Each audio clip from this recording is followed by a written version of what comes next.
రాష్ట్రంలో ఎల్లుండి నుంచి ఎండల తీవ్రత మరింత పెరుగుతుందని హైదరాబాద్ వాతావరణ కేంద్రం ప్రకటించింది. ఉత్తర తెలంగాణ జిల్లాల్లో ఎండల ప్రభావం అధికంగా ఉన్నట్లు తెలిపింది. ఉమ్మడి ఆదిలాబాద్ జిల్లాకు ఎల్లుండి నుంచి రెడ్ అలర్ట్, మిగతా అన్ని జిల్లాలకు ఆరెంజ్ హెచ్చరికలను జారీ చేసింది. ఉమ్మడి ఆదిలాబాద్ జిల్లాలో వడగాలుపుల ప్రభావం అధికంగా ఉంటుందని వెల్లడించింది. గాలిలో తేమ శాతం తగ్గడం వల్లే తీవ్రమైన ఉక్కపోత ఉంటుందంటున్న వాతావరణ శాఖ అధికారి ధర్మరాజుతో మా ప్రతినిధి జ్యోతికిరణ్ ముఖాముఖి. రాష్ట్రంలో ఎండలు మండిపోతున్నాయి. ఏ జిల్లాలో గరిష్ట ఉష్ణోగ్రతలు అధికంగా నమోదవుతున్న అంశాలను తెలుసుకునేందుకు హైదరాబాద్ వాతావరణ శాఖ అధికారి ధర్మరాజు గారు మనతో ఉన్నారు. వారిని అడిగి మరిన్ని వివరాలు తెలుసుకుందాం. నమస్తే సార్. గత వారం రోజులుగా చూసుకున్నట్లయితే గరిష్ట ఉష్ణోగ్రతలు స్వల్పంగా నమోదైనప్పటికీ గత 2-3 రోజులుగా మళ్లీ గరిష్ట ఉష్ణోగ్రతలు పుంజుకున్నట్లయితే కనిపిస్తున్నాయి. ఏ మేరకు గరిష్ట ఉష్ణోగ్రతలు నమోదవుతున్నాయి? ఏ జిల్లాలో ఈ ఎండల తీవ్రత అధికంగా ఉందంటారు? ఒక విధంగా చూసుకున్నట్లయితే గత 2 రోజులుగా కూడా ఈ యొక్క ఎండ పెరుగుదల అనేది స్వల్పంగా పెరుగుదల అనేది కనిపిస్తుంది. సో ముఖ్యంగా చూసుకున్నట్లయితే ఉత్తర తెలంగాణ జిల్లాల్లోనే అధికంగా ఈ యొక్క ఎండ తీవ్రత కూడా కొనసాగుతుంది. ఒక విధంగా ఆదిలాబాద్లో కనుక చూసుకున్నట్లయితే సుమారు 43.5 డిగ్రీల వరకు కూడా ఈ యొక్క గరిష్టంగా ఉష్ణ తీవ్రత కొనసాగుతుంటుండగా మెదక్లో వచ్చేసరికి సుమారు 42 డిగ్రీల వరకు కూడా ఉష్ణ తీవ్రత అనేది కొనసాగుతుంది. ఇంకా సిటీ పరంగా కూడా చూసుకున్నట్లయితే సిటీ ఇంకా తదితర జిల్లాల్లో కూడా చూసుకున్నట్లయితే ఈ యొక్క ఎండ తీవ్రత అనేది సగటుకు 40 డిగ్రీ, ఒక విధంగా చూసుకున్నట్లయితే సగటుకు దగ్గరగాను సుమారు 40 డిగ్రీల వరకు కూడా కొనసాగుతుంది. ఇంకా నగర శివార్లో కూడా సుమారు 40 డిగ్రీల వరకు కూడా ఉష్ణ తీవ్రత అనేది కొనసాగుతుంది. ఒకవైపు ఎండ తీవ్రత ఉండగా మరోవైపు ఉక్కపోత వాతావరణం కూడా అధికంగా ఉంటుంది, ఎందుకంటారు? ముఖ్యంగా చూసుకున్నట్లయితే గత 2-3 రోజులుగా కూడా చూసుకుంటే ఇటు బంగాళాఖాతంలో కూడా గుర్తించదగ్గ ఒక అల్పపీడనం కూడా కొనసాగుతుంది. సో దీనికి అనుసంధానంగా కూడా రాష్ట్ర సరిహద్దుల్లో ఒక ద్రోణి ప్రభావం కూడా కొనసాగడం అనేది కూడా చూడొచ్చు. ఈ రోజు కూడా చూసుకున్నట్లయితే ఈ యొక్క ద్రోణి అనేది ఈ యొక్క గుర్తించదగ్గ అల్పపీడనానికి దగ్గరగా కొనసాగుతూ నైరుతి దిశగాను, అలాగే చూసుకున్నట్లయితే ఇది పశ్చిమ మధ్యస్థ బంగాళాఖాతం వైపు కొనసాగుతూ మహారాష్ట్ర మీదుగా ఇటు తమిళనాడు వరకు కూడా కొనసాగుతూ రాయలసీమ వరకు కూడా దీని యొక్క కొనసాగింపు అనేది చూడొచ్చు. ప్రస్తుతం ఇది సముద్ర మట్టానికి 900 మీటర్ల ఎత్తులో కొనసాగడం వల్ల ఇట్లాంటి వాతావరణం అనేది పగటిపూట ఉష్ణ తీవ్రత అధికంగాను, అలాగే చూసుకున్నట్లయితే కొంచెం ఉక్కబోతతో కూడినటువంటి వాతావరణ పరిస్థితులు అనేవి కనిపిస్తూ సాయంత్రం సమయంలో అక్కడక్కడ మేఘకృతమైనటువంటి వాతావరణ పరిస్థితులు కూడా మనం చూడొచ్చు.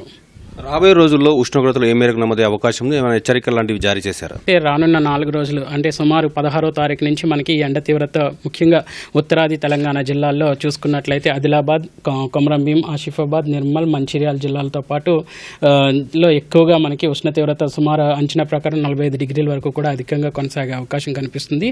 ఒక భద్రాద్రి, కొత్తగూడెం మినహాయించి మిగిలిన జిల్లాలన్నింటిలో కూడా సుమారు 41 డిగ్రీ నుంచి 44 డిగ్రీల వరకు కూడా కొనసాగి అట్లాంటి ఒక ఉష్ణ తీవ్రత అనేది ఇటు 17, 18 తారీఖుల్లో అధికంగా కనుక చూసుకున్నట్లయితే ఉత్తర తెలంగాణ జిల్లాల్లోనే అధికంగా ఈ యొక్క ఎండ తీవ్రత ఉండే అవకాశం కనిపిస్తుంది. ఒకవైపు అల్పపీడనం, మరోవైపు చక్రవాత ఆవర్తనం ఏర్పడింది అంటున్నారు కదా. ఈ రెండింటి ప్రభావంతో రాష్ట్రంలో వర్షాలు కురిసే అవకాశం ఉందో, ఒకరు కురిస్తే ఏ జిల్లాలో కురిసే అవకాశం ఉంది? ముఖ్యంగా చూసుకున్నట్లయితే ఈ రోజు కనుక చూసుకుంటే ఇటు భద్రాద్రి, కొత్తగూడెంతో పాటు ఖమ్మం జిల్లాలకు ఇప్పటికే ఒక వర్షం ప్రభావం అనేది ఉండే అవకాశం కనిపిస్తుంది. అలాగే చూసుకున్నట్లయితే సంగారెడ్డితో పాటు వికారాబాద్ జిల్లాల్లో కూడా ఈ రోజు స్వల్పంగా అక్కడక్కడ తేలికపాటి జల్లులు అనేవి కురిసే అవకాశం కూడా కనిపిస్తుంది. ఇట్లాంటి వాతావరణ పరిస్థితులు ఈ రోజు రేపు కొనసాగి 16 కల్లా కొనసాగి తదుపరి కనుక చూసుకున్నట్లయితే 17 నుంచి మనకి పొడిబారిన రాష్ట్రం అంతటా కూడా పొడిబారిన వాతావరణంతో పాటు ఎండ తీవ్రత, ఉక్కబోత కూడా ఉండే అవకాశం కనిపిస్తుంది. రాష్ట్రంలో వడగండ్ల వర్షాలు కురిసే అవకాశం ఉందని ఒక ప్రచారం అయితే నడుస్తుంది, నిజమేనంటారా? ప్రస్తుతం కనుక చూసుకున్నట్లయితే వేసవి అనగానే సర్వసాధారణంగా మనకి కుమ్లోనింబస్ మేఘాలు అనేవి ఏర్పడడం, దీని ద్వారా మనకి ఈ యొక్క తేలికపాటి వర్షాలు అనేవి కూడా వస్తుంటుంటాయి. ఎప్పుడైతే ఎండ తీవ్రత గరిష్టంగా నమోదవుతూ ఇటు భూ ఉపరితలం అనేది వేడిం వాతావరణంతో నిండుకుంటుందో ఆ సమయంలోనూ దానిలో ఎక్కువగా మనకి ఈ యొక్క ఏర్పడేటువంటి ఈ యొక్క కుమ్లోనింబస్ మేఘాల యొక్క తీవ్రత అధికంగా ఉండడం వల్ల మనకి వడగండ్లు అనేవి వచ్చే అవకాశాలు అయితే కనిపిస్తున్నాయి. ప్రస్తుతం కనుక చూసుకున్నట్లయితే సగటుకు దగ్గరగాను ఈ యొక్క 1.5 డిగ్రీల వరకు కూడా అధికంగాను ఈ యొక్క ఉష్ణ తీవ్రత అనేది కొనసాగుతుంది. ముఖ్యంగా ఆదిలాబాద్ జిల్లాలోనే 43.5 డిగ్రీల వరకు కొనసాగా మెదక్లో వచ్చేసరికి సుమారు 42 డిగ్రీల వరకు కూడా కొనసాగుతున్నాయి. సో ఒక విధంగా చూసుకున్నట్లయితే రానున్న 2 రోజుల తర్వాత ఈ యొక్క ఉష్ణ తీవ్రత అధికంగా ఉన్న సమయంలో అక్కడక్కడ ఎక్కువగా పడే అవకాశం కనిపిస్తుంది. నైరుతి ఋతుపవనాలు చురుకుగా ఉన్నాయా?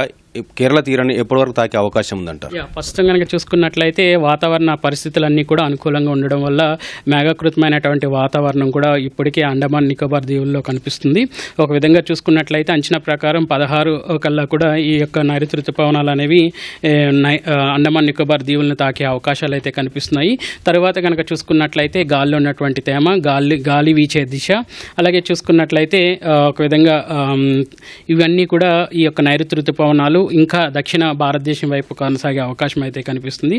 ఏదైనప్పటికీ కూడా గత సంవత్సరం మనం ఏదైతే మనకి ముందస్తుగానే మనకి నైరుతి ఋతుపవనాలు దక్షిణ భారతదేశాన్ని అనగా కేరళ తీరాన్ని తాకిన విధంగా ఈసారి కూడా అట్లాంటి వాతావరణ పరిస్థితులన్నీ కూడా అనుకూలంగా ఉండడం వల్ల ముందస్తుగానే తాకే అవకాశం అయితే ఎక్కువగా కనిపిస్తుంది. ధన్యవాదాలు సార్. ఇది వాతావరణ శాఖ అధికారి ధర్మరాజు గారు చెప్తుంది.